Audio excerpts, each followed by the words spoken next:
తిరుపతి నగరంలో ఎండ తీవ్రత రోజు రోజుకి పెరుగుతుందండి. దానిని దృష్టిలో పెట్టుకొని ఎవరైతే వాహనదారులు ఉంటారో టూ వీలర్స్, ఫోర్ వీలర్స్లో కానీ వాళ్ళంతా కూడా ఈ సిగ్నల్ పాయింట్స్ దగ్గర జంక్షన్లలో రెడ్ సిగ్నల్ పడినప్పుడు ఎండ తీవ్రతను తట్టుకోలేక అనేక ఇబ్బందులు పడుతున్నారు. వడదెబ్బ బారిన పడి అనారోగ్యం పాలవుతున్నారని చెప్పని మానవ సేవే మాధవ సేవ అన్న ఒక నినాదంతో తిరుపతిలోని ఆర్యవైశ్య సంఘం అధ్యక్షులు శ్రీ దిండుకుర్తి నరసింహులు గారి ఆధ్వర్యంలో ఈరోజు తిరుపతిలో ఉన్నటువంటి సిగ్నల్ పాయింట్స్ వద్దంతా కూడా ఈరోజు గ్రీన్ షీట్స్ అని చెప్పి పందిర్లలాగా వేస్తున్నారండి. నిజంగా ఇది అభినందనీయం.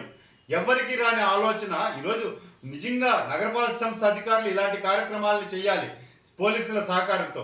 కానీ స్వచ్ఛందంగా ఈరోజు ప్రజలు ఇబ్బందులు పడకూడదని చెప్పని నగరంలో ఉన్నటువంటి ఏదైతే సిగ్నల్ పాయింట్స్ ఉంటాయో ట్రాఫిక్ సిగ్నల్ పాయింట్స్ అక్కడంతా కూడా వీళ్ళు సుమారు 35,000 రూపాయలు ఖర్చు పెట్టి సొంత డబ్బులతో ఆర్యవైశ్య సంఘం సభ్యులు చేస్తున్నటువంటి ఈ మంచి కార్యక్రమానికి మనస్ఫూర్తిగా నగర ప్రజల తరఫున అభినందనలు తెలియజేసుకుంటున్నా.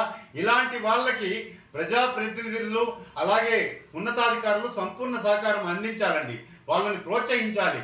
ఇలాంటి మరిన్ని కార్యక్రమాలు నగర ప్రజల కోసం చేయాల్సినటువంటి అవసరం ఎంతైనా ఉంది. ఈరోజు ఎన్టీఆర్ కూడలి వద్ద టౌన్ క్లబ్ వద్ద ఆ సిగ్నల్ పాయింట్ కాడ అది ఏర్పాటు చేస్తే గ్రీన్ మ్యాట్స్ ఎంతో మంది వచ్చి అక్కడ నిలబడుకుంటున్నారు. ఆ సిగ్నల్ గ్రీన్ సిగ్నల్ పడే వరకు ఎండ తీవ్రత నుంచి వాళ్ళు ఉపశమనం కలుగుతుంది.